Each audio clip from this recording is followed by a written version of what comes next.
بسم الله والحمد لله والصلاة والسلام على رسول الله وعلى آله وصحبه ومن اتبع هداه أما بعد.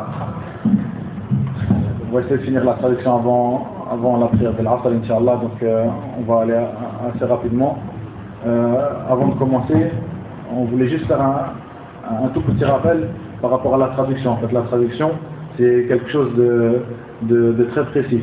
Et par rapport à cela, nous, il y a des années en arrière, nous, on faisait même pas la traduction le même moment, le même jour que du cours de Mashayikh. C'est-à-dire qu'on faisait la traduction le jour suivant. La traduction du cours le jour suivant, afin de bien la réviser, etc. Là, il y a des choses qui font qu'on ne peut pas faire cela, mais la traduction, sachez que c'est quelque chose de très précis. Donc nous, ce qu'on fait, c'est un effort de traduction du résumé du cours. C'est-à-dire, c'est le résumé, je résume le cours du shir, et je fais un effort de traduction. Et la traduction, comme c'est quelque chose de très précis, on essaie de revenir vers certaines bases, comme par exemple, pour la traduction des versets du livre d'Allah, Tabaraka wa Ta'ala, on prend la traduction du roi qui est agréée ou qui est révisée par le complexe du roi Fahd, Rahimahullah, on se redire, et qui est traduit par le docteur Hamidullah. Ça, c'est la traduction que notre Cheikh Hassan bin Abdul Wahhab al-Banna, il conseille, vers laquelle il conseille de revenir, car il y a beaucoup de traductions, on ne sait pas parfois qui sont les traducteurs, etc. Donc ça, c'est très important, c'est une traduction qui est agréée, qui vient de se redire, qui est agréée, c'est-à-dire revue et corrigée par le complexe du roi Fahd, donc c'est quelque chose de sûr. Par rapport à ça, un petit conseil pour les frères, donc Alhamdulillah, on est tous là, on s'entraide les uns les autres pour cela, mais pendant la traduction, il y a certains frères qui peut-être ils se permettent et tout, donc de donner la traduction d'un mot, etc., quand le frère il bloque, etc. Donc par rapport à cela, il y a les frères qui sont à côté de moi, qui eux sont ceux qui m'aident pour cela, c'est-à-dire le frère Abu Bakr et Abdullah, et on demande aux frères donc de ne pas trop rentrer là-dedans, parce que des fois, ça peut faire des interférences et tout sur cela, c'est-à-dire que les personnes pensent avoir le mot, ils pensent bien faire, mais en vérité, ce n'est pas ce mot-là. Et là, on s'est permis de donner une traduction c'est-à-dire que là, on fait la traduction de certains cours qui ont attrait à la religion d'Allah, et parfois à certains versets du Coran. Comme un frère m'a fait la traduction, m'a envoyé un petit mot la dernière fois, il avait donné, c'est-à-dire il l'a dit, ce qui est voulu ici, la traduction de ce mot, c'est tel mot. Donc lui, il a donné un mot comme cela. Sachez que la langue arabe, c'est une langue qui est très riche, beaucoup plus riche que la langue française. Donc quand vous donnez la traduction précise d'un mot sur un mot en arabe, ça ce n'est pas une chose à faire. Parce que même quand vous revenez au tafasir du Coran, c'est-à-dire les exégèses du Coran, vous voyez que les savants, ils expliquent un mot du Coran par beaucoup de mots. Donc un sens, un mot, il peut avoir beaucoup de sens. Donc quand on fait la traduction en français, on essaye de prendre certains mots, parfois il y a certains mots qui demandent de l'expliquer avec plusieurs mots. Comme par exemple l'autre jour, il y a eu le mot Ahlul Kalam, c'est-à-dire les gens de Al-Kalam. Ça, c'est une partie des gens de l'innovation, et pour cela, il faut beaucoup de mots pour l'expliquer, puisque Ahlul Kalam, ça regroupe beaucoup de choses, comme ceux qui vont vers la philosophie, qui expliquent la religion par la logique, qui expliquent par comment on dit, par leurs avis personnels. Un frère s'est permis, c'est bien et tout, cette envie de faire profiter ses frères, etc. Mais il faut faire vraiment attention, c'est-à-dire que ça, la traduction, ça mérite d'avoir certaines bases. Ce n'est pas n'importe qui se lance là-dedans, et par rapport à cela, nous on essaie de faire une certaine qualité. Donc par rapport à cela, on est plusieurs frères, on essaye de se soutenir les uns les autres, des frères qui ont déjà étudié depuis des années la langue arabe, on revient vers aussi des choses qui sont claires. Il n'y a pas de honte à s'arrêter même pendant le cours pour chercher un verset, la traduction approximative d'un verset du Coran, puisque c'est les paroles d'Allah qu'on essaye de vous transmettre dans la traduction approximative du sens de ces versets. Donc pour ça, il n'y a pas de honte, mais que certains frères rentrent pas dans le cours et disent c'est comme ça, c'est comme ça.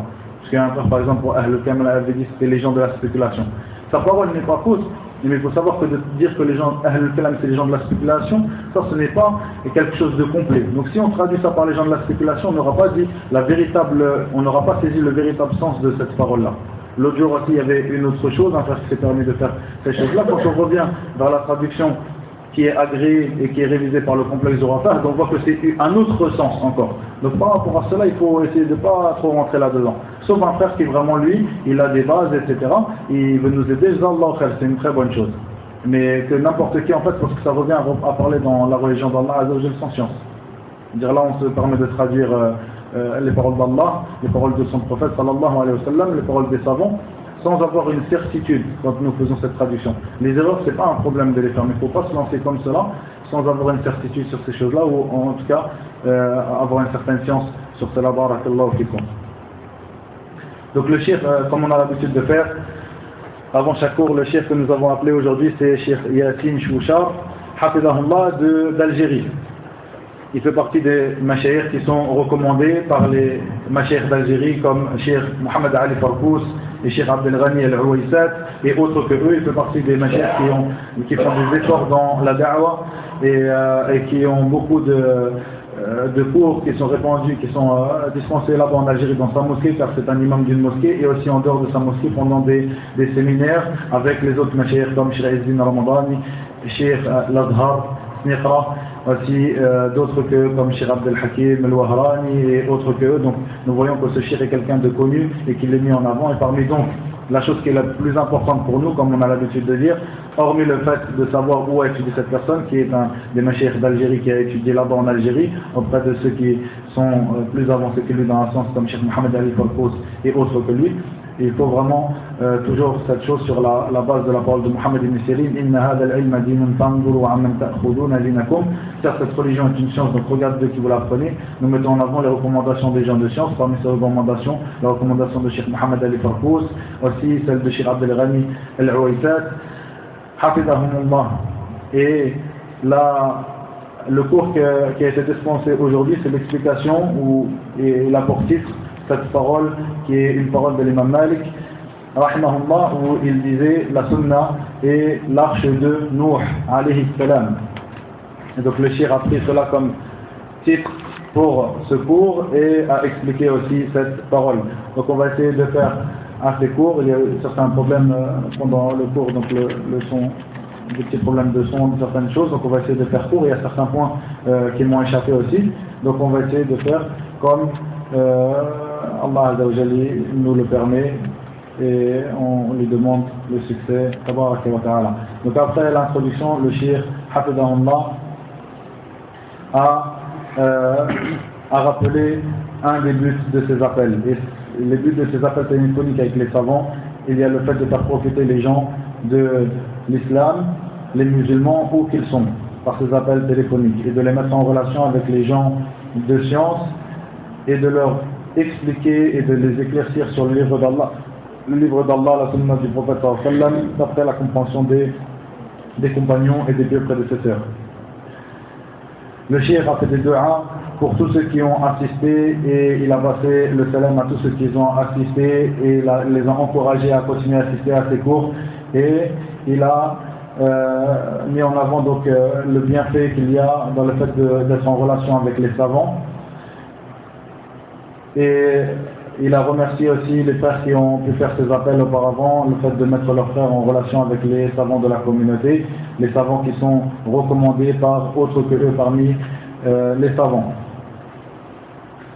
Le cheikh a dit que cette parole, le fait de dire, cette parole que l'imam Malik a dit, rahimahullah, que la sunna c'est l'arche de Nuh alayhi salam, c'est une parole bénie.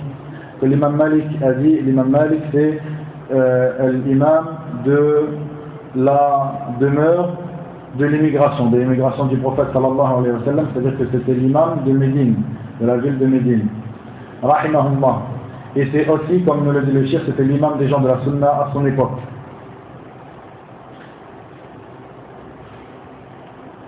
Il nous dit le cheikh que la religion s'appuie sur le livre d'Allah tabaraka wa ta'ala ainsi que sur la sunna du prophète sallallahu alayhi wa sallam, d'après la compréhension des pieux prédécesseurs. Et ceci est une parole qui a été rapportée dans le sens de cette parole qui a été rapportée par tous les grands imams de l'islam, comme Malik, comme l'imam Shafi'i, comme l'imam Thawri et autres que eux. Et ces grands savants, comme ce grand imam qui est l'imam Malik, de qui nous faisons l'explication aujourd'hui de cette parole, sont les héritiers des prophètes, comme il est venu dans le hadith où le prophète sallallahu alayhi wa sallam a dit dans le sens approximatif de ces paroles que certes les prophètes n'ont laissé en héritage ni dinar ou la dirham, mais qu'ils ont laissé en héritage la science, et celui qui l'a pris, il a certes pris une grande part.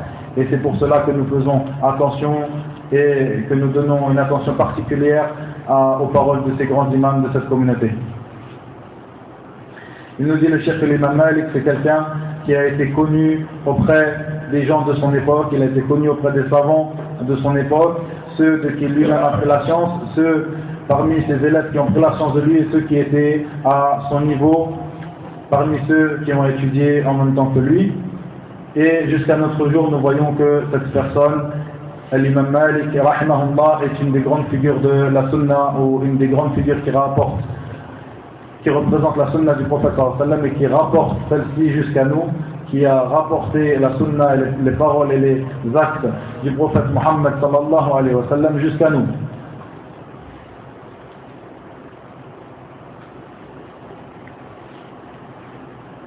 Il nous dit, le cheikh, que l'imam Malik a une grande place dans l'islam, et nous voyons cela par ses livres qui nous ont été rapportés, ou ses écrits qui nous ont été rapportés jusqu'à maintenant, et aussi les paroles des gens de chant sur lui et leurs éloges sur celui-ci. Nous voyons que c'est quelqu'un qui faisait très attention au suivi de la sunna du prophète sallallahu alayhi wa sallam, qui ne donnait pas d'avis juridique de par son propre avis, mais plutôt toujours ses avis juridiques étaient basés sur le livre d'Allah tabaraka wa ta'ala, ainsi que sur la sunna du prophète sallallahu alayhi wa sallam, et qu'il nous a été rapporté jusqu'à nous par ses élèves, de qui ont rapporté leurs élèves, jusqu'à nous la croyance de l'imam Malik ainsi que sa méthodologie, c'est-à-dire son manhaj. Et pour cela, nous savons que c'était quelqu'un qui avait une croyance qui était correcte, et la croyance du prophète sallallahu alayhi wa sallam et de ses compagnons, de ceux qui les ont suivis dans le bien, ainsi son manhaj était tel. Et nous voyons que c'est une grande figure dans notre religion, une figure qui mettait en avant un imam, qui mettait en avant la sunna du prophète sallallahu alayhi wa sallam, et qui enjoignait la communauté à suivre cette dernière, et mettait en garde contre les innovations dans la religion. Et ces paroles, comme nous le dit le cheikh, ont une place aujourd'hui. Les paroles qui nous ont été rapportées de cet imam ont une place aujourd'hui auprès des gens de l'islam comme une règle d'or. C'est-à-dire chacune de ces paroles a une place auprès des gens de l'islam comme une règle d'or pour eux.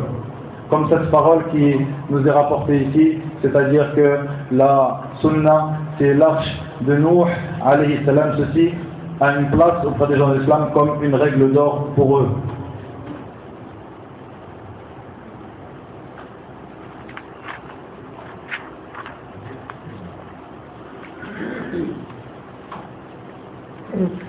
Et comme il nous est rapporté de certains des compagnons de l'imam Malik, certaines paroles que le cheikh a citées ici, parmi ces paroles que le prophète sallallahu alayhi wa sallam a mis en place sa sunna, ou a mis en place sa voie, ainsi que les imams de cette communauté, ainsi que ses compagnons et les imams de cette communauté, et celui qui s'est guidé par celle-ci, par la sunna du prophète Muhammad sallallahu alayhi wa sallam, c'est bien lui le bien guidé. Et celui qui cherche le secours en elle, en cette sunna, eh bien c'est celui-là qui est secouru, et celui qui s'est détourné de elle, eh bien celui-là il brûlera dans le feu de l'enfer.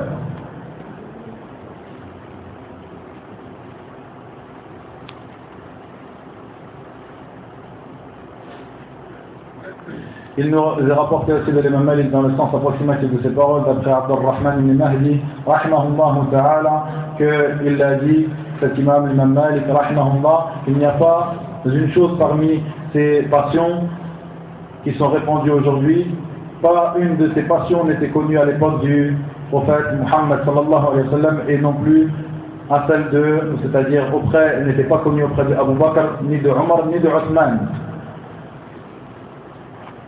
Et le cheikh nous dit ce qu'il veut dire ici. L'imam Malik, c'est pendant ce temps qui était un temps béni, le temps du prophète sallallahu alayhi wa sallam, de ses califes bien guidés.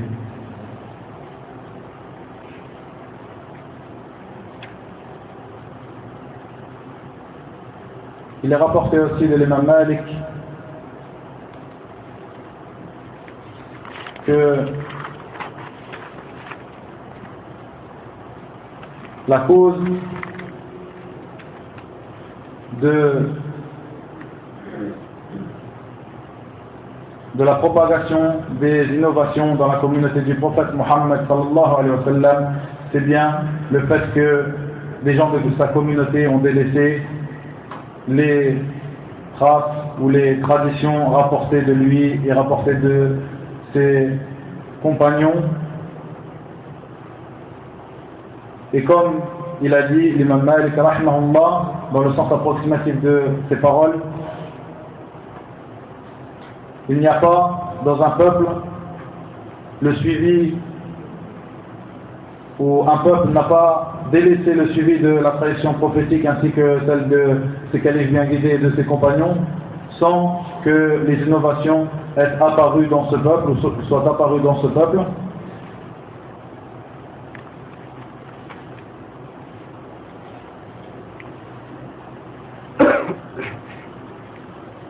Aussi, il nous rapporte le shir des points de la croyance de cet imam, l'imam Malik, des points qui sont très peu connus du fait que certains qui s'apparentent à sa voix, à son mazhab, à son école juridique, se revendiquent donc de cet imam, mais qu'ils sont loin d'être comme celui-ci, ou qu'ils sont loin de suivre sa méthodologie ainsi que sa croyance. Donc le shir nous rapporte certains points de sa croyance, le fait qu'il avait ce grand imam, rahimahullah, une manière de grandir et d'estimer les compagnons du prophète sallallahu alayhi wa sallam, du fait qu'il disait dans la traduction approximative de certaines de ses paroles que celui qui insulte le prophète sallallahu alayhi wa sallam, celui-là on ne lui demande pas de revenir vers Allah azza wa jalla, on ne lui demande pas le repentir, de faire tawbah, mais plutôt il doit subir une peine, c'est-à-dire la peine de mort. Cette personne-là est un mécréant, et simplement nous voyons certaines personnes qui eux ont eu honte, c'est-à-dire dans le sens de ces paroles, qui eux se sont rangés ou se sont repliés sur le fait de parler et de critiquer ses compagnons, les compagnons du prophète sallallahu alayhi wa sallam, et ce qu'ils ont voulu par cela, c'est la critique de la religion du prophète Mohammed sallallahu alayhi wa sallam. Aussi, le cheikh nous rapporte la croyance de l'imam Malik sur le Coran, qu'il voyait que le Coran c'était la parole d'Allah tabaraka wa ta'ala, qui n'était pas créée, que de lui provenait et que vers lui elle retournera. Il est rapporté de lui, rahimahullah, que il disait, celui qui dit que le Coran est créé, eh bien celui-là doit être fouetté et doit être enfermé, mis en prison, et qu'il était très dur par rapport à les gens de cette innovation, les gens qui tendaient vers cette innovation, le fait de dire que le Coran est créé. Et il a été rapporté aussi de Yahya ibn Khalaf, rahimahullah, qu'il était auprès de Malik, de l'imam Malik, rahimahullah, et qu'une personne est venue et qui lui a dit: que dis-tu d'une personne qui dit que le Coran est créé? Eh bien l'imam Malik a dit, rahimahullah, que cette personne est un hypocrite et qu'il faut le tuer. Donc il dit que cette personne qui a rapporté cette parole, cet homme qui était là auprès de Malik, il a dit: tu es un hypocrite, tuez-le. Cette personne qui a dit ça. Et cette personne a dit: mais j'ai seulement rapporté cette parole. Il a dit à l'imam Malik: je rapporte certes cette parole, je te demande, que dis-tu d'une personne qui dit que le Coran est créé? Et l'imam Malik de dire: je l'ai certes entendu de toi aujourd'hui. Je viens de l'entendre de toi cette parole. Donc c'était quelqu'un, l'imam Malik, rahimahullah, comme nous le dit le cheikh, qui était ferme sur sa croyance et qui était dur sur les gens contre les gens de l'innovation qui allaient à l'encontre de cette croyance, la croyance des musulmans des premiers siècles de l'Égypte. Aussi, il nous a rapporté cette parole donc pour nous illustrer la croyance de l'imam Malik par rapport au nom et attributs d'Allah tabaraka wa ta'ala. Cette parole qui est connue où une personne est rentrée auprès de l'imam Malik et lui a demandé, et lui a lu le verset où Allah azza wa jalla dit, et dans le sens approximatif de ces paroles, et le très miséricordieux sur le trône, c'est Istawa. Donc il dit comment istawa, c'est-à-dire istawa, ils le traduisent parfois par établi, non, ils le traduisent parfois par établi, parfois ils ne le traduisent même pas. Donc à partir de là, nous on va continuer sur ça, sur le fait de ne pas le traduire, c'est-à-dire istawa. Donc il lui a demandé kayfa istawa, comment istawa, et l'imam Malik a regardé la terre et a commencé à écrire par terre avec un bout de bois. et on a commencé à voir sur son front couler de la sueur, beaucoup de sueur. Ensuite, il a jeté le bout de bois qu'il avait dans sa main et lui a dit que l'istiwa, c'est-à-dire cet établissement comme il peut être traduit parfois, mais nous on va le laisser comme cela, istawa, comme ici dans la traduction approximative qui est révisée par le roi Fahd, par le complexe du roi Fahd. Ils ont dit c'est établi et entre guillemets ils ont laissé le terme istawa. Donc nous allons le laisser comme cela. Ar-Rahman, c'est le tout miséricordieux. C'est comme ça que le traduit parle, le très miséricordieux, le tout miséricordieux. Donc à partir de là, il a dit que Al-Istiwa, il est connu. Al-Istiwa, il est connu. Et la manière dont Ar-Rahman istawa, dont le tout miséricordieux istawa, cette chose-là est inconnue. Et le fait de demander après cela, après Al-Istiwa, la manière dont Ar-Rahman istawa, dont Ar-Rahman c'est istawa, dont le tout miséricordieux istawa, c'est établi dans certaines traductions, istawa, et bien ça c'est une innovation. C'est une innovation. Et il a dit, l'imam Malik, rahimahullah, tu es certes parmi les gens de l'innovation, et il a ordonné aux gens de le sortir de la mosquée. Dans une version, le cheikh nous rappelle que l'imam Malik a dit, tu es certes un homme de mal, et tu fais partie des gens de l'innovation, et il a demandé aux gens de le sortir de la mosquée. Et ceci est la croyance de l'imam Malik sur les noms et attributs d'Allah tabaraka wa ta'ala, le fait qu'il suivait dans cela l'explication, c'est-à-dire qu'il rapportait les noms et attributs d'Allah comme ont été rapportés dans le livre d'Allah tabaraka wa ta'ala et dans la sunna du prophète sallallahu alayhi wa sallam, d'après la compréhension des pieux prédécesseurs, sans dénaturer ces mots en les affirmant comme ils ont été rapportés dans la sunna et le livre d'Allah. Il a été rapporté aussi sur la croyance de l'imam Malik sur la vision d'Allah tabaraka wa ta'ala, qu'il a été interrogé sur ce verset, c'est-à-dire le verset de Surat al-Qiyamah où Allah tabaraka wa ta'ala dit dans le sens approximatif de ces paroles: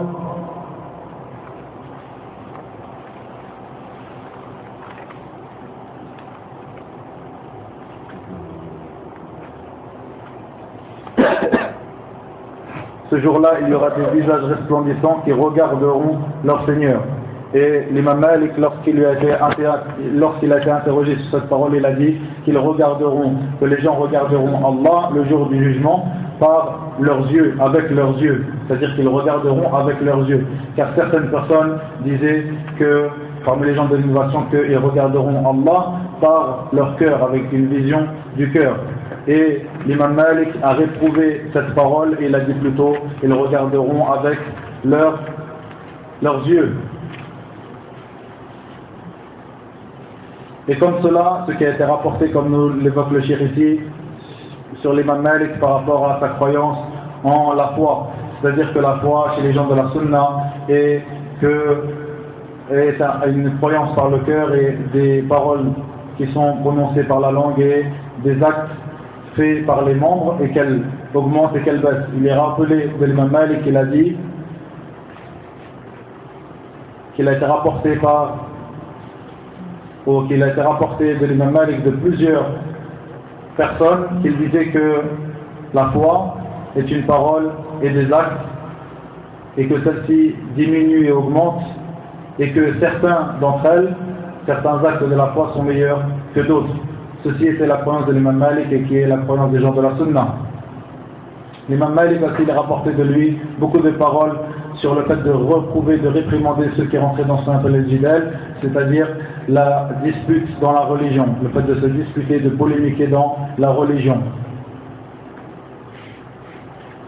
Et qu'il disait par rapport à celui-ci, c'est-à-dire cette polémique, cette dispute, il disait que celle-ci faisait partir la lumière qu'il y avait dans le cœur d'une personne. Il est rapporté aussi que l'imam Malik rahimahullah était très dur contre les gens de l'innovation et qu'il mettait ses efforts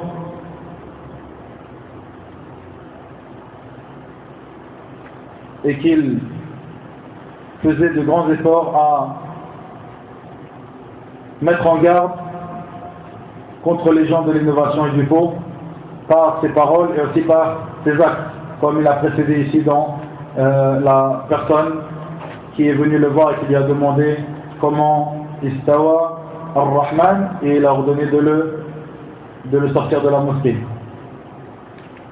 Et comme il a été rapporté aussi qu'une personne est venue le voir et lui a demandé de polémiquer avec lui, et l'imam Malik est parti, il l'a délaissé. Il est rapporté que cette personne était Abu Juwayriya et qu'il était c'était quelqu'un qui était accusé d'être parmi les gens de l'innovation, parmi le Murji'a. Donc quand il est venu voir l'imam Malik rahimahullah pour lui demander de polémiquer avec lui, donc de se disputer dans la religion, il est parti. Et il a suivi cette personne, l'imam Malik, pour lui dire qu'il voulait simplement parler avec lui dans la religion. Et l'imam Malik lui a dit, que veux-tu? Et donc, si tu viens avec une pensée aujourd'hui qui me plaît, je te suis. Il a dit oui. Et si je viens moi avec une pensée qui va te plaire et qui va te convaincre, tu vas me suivre. Il a dit oui. Et que se passe-t-il s'il y a une troisième personne qui a une pensée et qui nous convainc? Eh bien, allons-nous le suivre? Et cette personne lui dit oui. Et l'imam Malik, rahimahullah, l'a réprimandé et a dit que je vois certes de toi que tu es une personne qui te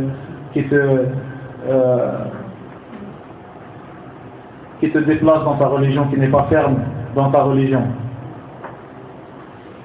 Et il a dit aussi une autre parole, l'imam Malik, dans une version qui est rapportée de cette histoire, qu'il a dit, est-ce que à chaque fois qu'une personne vient et qui est plus grand discuteur, plus grand polémiqueur que le précédent, eh bien nous allons délaisser pour lui, pour ce qu'il nous a ramené, ce qui a été descendu avec Jibril alayhi salam. Donc nous voyons ici que l'imam Malik rahimahullah était quelqu'un qui réprouvait beaucoup cette polémique dans la religion et qui était quelqu'un qui suivait la sunna du prophète Muhammad sallallahu alayhi wa sallam, ainsi que la sunna de ce qu'elle est bien guidée d'après la compréhension des pieux prédécesseurs.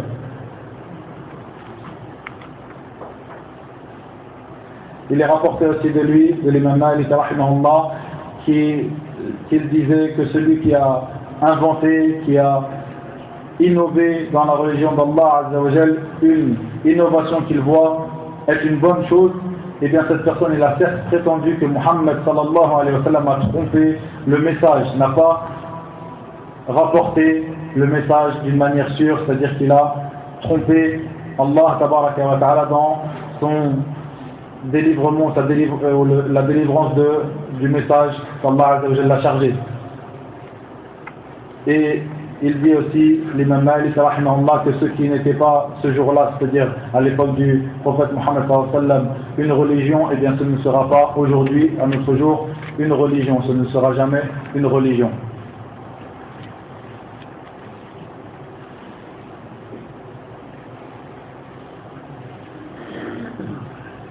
Il a été aussi rapporté de Abdurrahman ibn Mahdi rahimahullah, qu'une personne est rentrée auprès de l'imam Malik et lui a parlé sur le Coran, sur la parole d'Allah tabaraka wa ta'ala, et l'imam Malik l'a regardé et a dit, tu es certes des gens, ou tu es peut-être parmi les compagnons de Amr. Et ensuite il a invoqué la malédiction d'Allah sur cette personne, sur Amr, qui est une personne qui a innové dans la religion d'Allah, sur sa parole, sur sa croyance envers le livre d'Allah tabaraka wa ta'ala. Donc nous voyons ici que l'imam Malik mettait beaucoup en garde contre les innovations et les innovateurs, et était dur contre eux.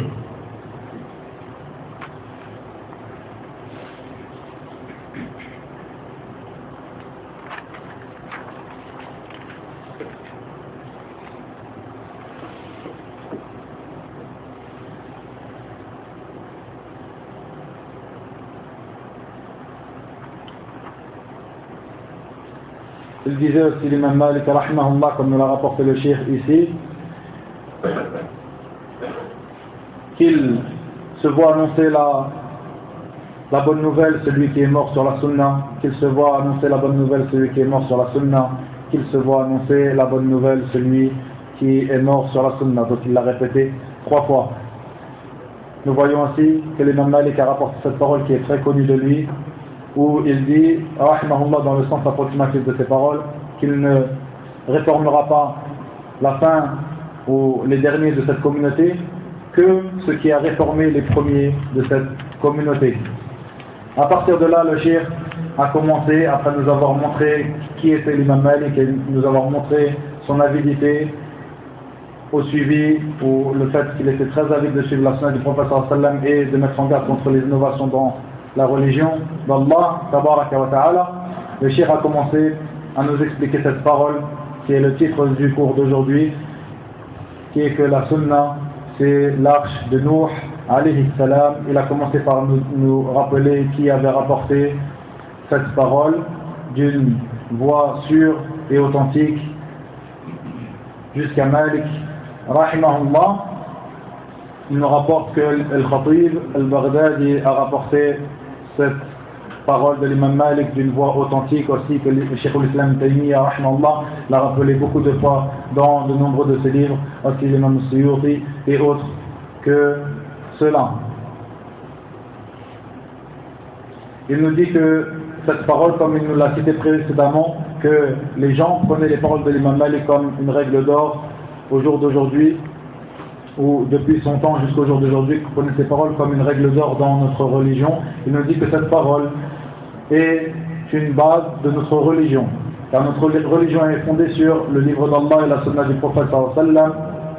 Et ici, l'imam Malik nous parle de la sunna, et ce qui est voulu par la sunna, lorsqu'elle est évoquée, c'est bien le chemin du prophète sallallahu alayhi wa sallam, sa voie. Et comme il est rapporté de Ibn Hibban rahimahullah, où il dit dans le sens approximatif de ses paroles que celui qui a suivi cette sunna, eh bien il est certes préservé, et celui qui a été à son encontre, il a certes perdu, il a certes été anéanti.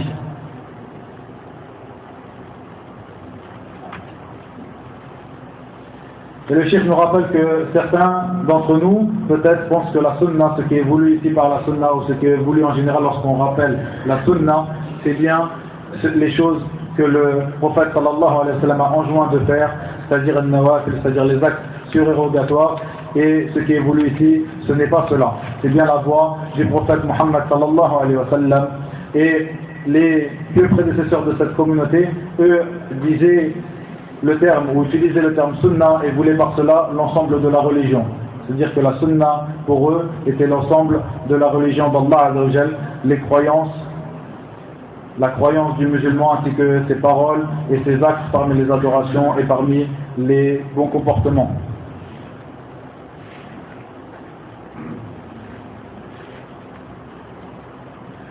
Il nous dit le cheikh que le serviteur, toutes les fois où il a pris une part de cette sunna, de la sunna du prophète Muhammad sallallahu alayhi wa sallam, il a eu une part de la grandeur de cette religion. Il a eu une part de la grandeur de cette religion. Et à l'inverse, les gens de l'innovation, les gens de la bid'a, de l'innovation, sont à l'inverse de cela. Toutes les fois où ils ont pris une part dans leur innovation, ils ont délaissé une sunna, ils ont eu l'inverse de cela, c'est-à-dire l'inverse de la grandeur de la religion, c'est-à-dire qu'ils se sont écartés de la grandeur de cette religion. Le cheikh nous dit que la parole de l'imam Malik, qui est une parole courte ici, montre l'étendue de sa science, rahimahullah ta'ala. Car il a comparé ici la sunna du prophète Muhammad sallallahu alayhi wa sallam à l'arche de Nuh alayhi salam. Et lorsqu'il compare celle-ci à celle-là, eh bien, dans ces deux-là, nous voyons qu'il y a la sûreté et le secours. C'est-à-dire que ceux qui sont montés sur l'arche de Nuh alayhi salam recherchaient le secours et la sûreté. Et comme cela, celui qui suit la sunna du prophète sallallahu alayhi wa sallam, il recherche le secours et la sûreté dans ce bas monde et dans l'au-delà. Et celui qui n'est pas monté sur l'arche de Nuh alayhi salam, et bien cette personne-là a été anéantie. Et comme cela, celui qui ne suit pas la sunna du prophète sallallahu alayhi wa sallam, cette personne-là se verra anéantie, car il n'a pas suivi la religion véritable. Le cheikh me dit qu'il va nous faire vivre au cours de ce cours ou qu'il va nous mettre en avant certains points par rapport à cette parole de l'imam Malik. Par rapport à ces points, il y a le fait que l'imam Malik ici a mis en relation la sunna du prophète sallam avec l'arche de Noé ou de Nuh alayhi salam, et cette arche de Nuh alayhi salam est une chose immense comme elle nous a été décrite, c'est quelque chose de fort et de solide que les vagues ne pouvaient renverser et ne pouvaient briser. Et comme cela, la sunna du prophète Mohammed sallallahu alayhi wa sallam est une chose que les vagues des innovations ne peuvent briser. Et celui qui a suivi cette voie, la voie du prophète Mohammed sallallahu alayhi wa sallam, se verra préservé de ces vagues de l'ignorance et des innovations. Le shir a rappelé ici une parole d'Allah Azza wa Jal où il dit dans le sens approximatif de ces paroles, et lorsqu'ils montent sur le bateau ou sur l'embarcation, ils invoquent Allah avec sincérité, et lorsque nous les sauvons jusqu'à la terre ferme, alors ils associent ou ils donnent à Allah Azza wa Jal des associés. Car lorsqu'ils étaient sur le bateau, ces associateurs voyaient ces grandes vagues qui pouvaient les briser et les retourner, donc ils se retournaient ou ils revenaient vers Allah seuls et sans associés, car ils savaient que c'est lui qui pouvait les sauver de celle-ci, de ces grandes vagues et de la perdition en mer. Et ils ont délaissé à ce moment-là toutes ces idoles qu'ils adoraient.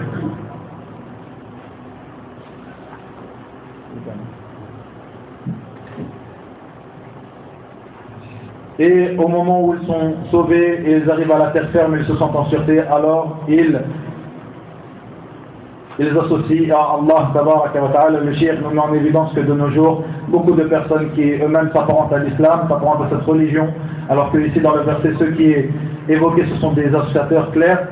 Beaucoup de personnes qui s'apparentent à cette religion dans notre temps sont des personnes qui eux tombent dans l'association à Allah tabaraka wa ta'ala, c'est-à-dire qu'ils vont voir des idoles et parfois des morts dans leur tombeau et qu'ils leur demandent de les aider, de les secourir. Ils leur demandent aussi des bienfaits de la vie d'ici-bas, et ceci lorsqu'ils sont dans un état qui est difficile, comme cet état qu'ont trouvé les associateurs.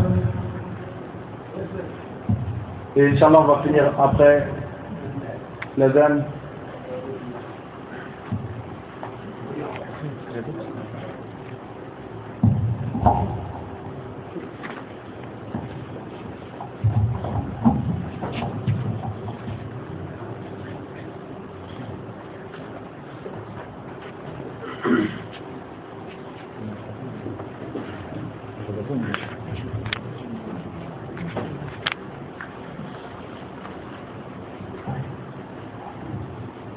Tout comme nous avons évoqué ici, le fait que ces associateurs qui étaient des associateurs clairs de base invoquaient Allah tabaraka wa ta'ala lorsqu'ils étaient dans une situation difficile, le fait qu'ils étaient en mer sur un bateau et qu'ils voyaient ces immenses vagues qui pouvaient retourner le bateau et qu'ils avaient peur de la perdition, et bien à ce moment-là ils délaissaient toutes les idoles qu'ils adoraient en dehors d'Allah, ils adoraient Allah seul et sans associés.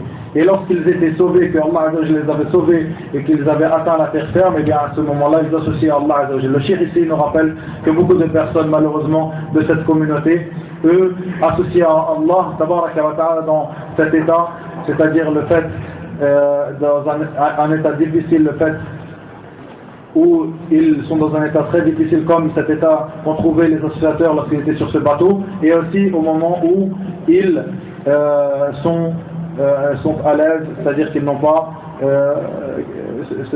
c'est-à-dire que ce n'est pas difficile pour eux. Et par rapport à cela, le cheikh nous dit que cela montre bien qu'il y a un grand problème au niveau de la raison de ces gens-là. C'est-à-dire que même les associateurs étaient plus logiques que ces gens-là, c'est-à-dire que eux, ils avaient une certaine logique, le fait d'adorer, de se diriger vers la seule et unique divinité digne d'être adorée au moment où ils avaient besoin du secours, et lorsqu'ils étaient à l'aise et qu'ils n'avaient pas besoin de secours, eh bien ils associaient à Allah tabaraka wa ta'ala, alors que les gens qui s'apparentent à l'islam de nos jours associent à Allah azza wa jal dans ces deux états. Donc c'est vraiment un grand manque de raison et un grand manque de logique que nous trouvons chez ces gens-là qui s'apparentent à l'islam aujourd'hui. Et certains d'entre eux parmi les soufis disent que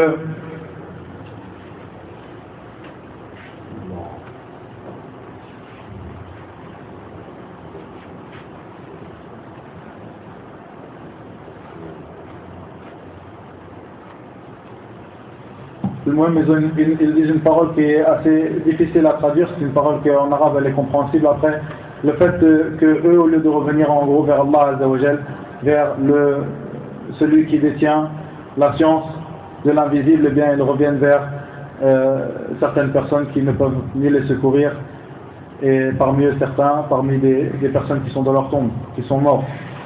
Et le cheikh me rappelle que ce grand savant d'Algérie, rahimahullah, qui est Al-Bashir Al-Ibrahimi, a écrit un livre qui s'appelle Al-Shirk wa Madahiruhu, c'est-à-dire le shirk, l'association, et les manifestations de cette association, comment se manifeste-t-elle cette association. Et le shirk nous dit qu'il y a certaines petites erreurs dans ce livre et que Allah est le seul qui est exempt de défauts et d'erreurs, mais en tout cas c'est un livre qui est très profitable, un livre qui s'appelle Al-Shirk wa Madahiruhu de Al-Bashir Al-Ibrahimi, rahimahullah, parmi les grands savants d'Algérie.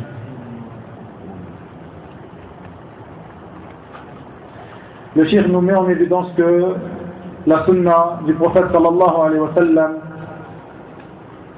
préserve celui qui la suit, comme l'arche de Nuh alayhi salam a préservé ceux qui sont montés sur elle, c'est-à-dire cette arche les a préservés d'une mort certaine, de l'engloutissement, et comme cela la sunna du prophète sallallahu alayhi wa sallam préserve des troubles apparents et cachés pour celui qui la suit.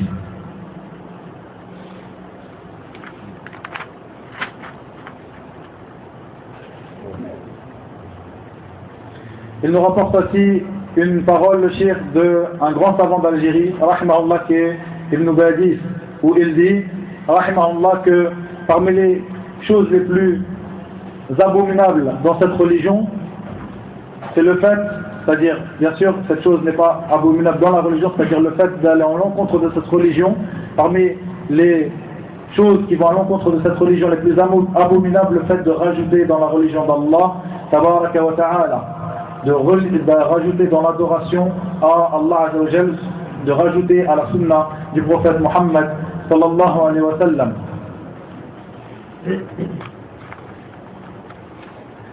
Et pour cela, il est venu voir une personne est venue voir l'imam Malik rahimahullah ta'ala et lui a dit: je veux me mettre en état de sacralisation, de ihram, à partir de la tombe du prophète sallallahu alayhi wa sallam, ou à partir de la mosquée du prophète sallallahu alayhi wa sallam.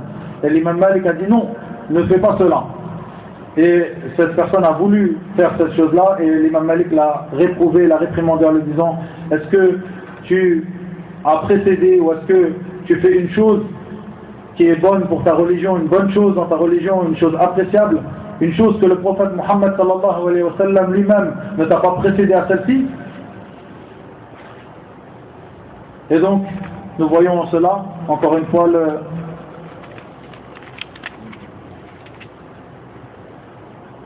l'effort de l'imam Malik à défendre la religion d'Allah tabaraka wa ta'ala et la sunna du prophète sallallahu alayhi wa sallam, car une personne est venue lui demander une question qui a trait à la jurisprudence, et dans cela l'imam Malik est revenu vers la méthodologie, le manhaj, et a incité cette personne à délaisser cette chose-là, car c'est une chose qui allait à l'encontre de la sunna du prophète sallallahu alayhi wa sallam, et l'a réprimandé. Comme cela, la parole du prophète sallallahu alayhi wa sallam dans le hadith qui est rapporté par Aïcha radiyallahu anha, où il dit sallallahu alayhi wa sallam, dans le sens approximatif de ces paroles: celui qui œuvre dans notre affaire, c'est-à-dire notre religion, une chose qui n'en fait pas partie, cette chose-là se verra rejetée.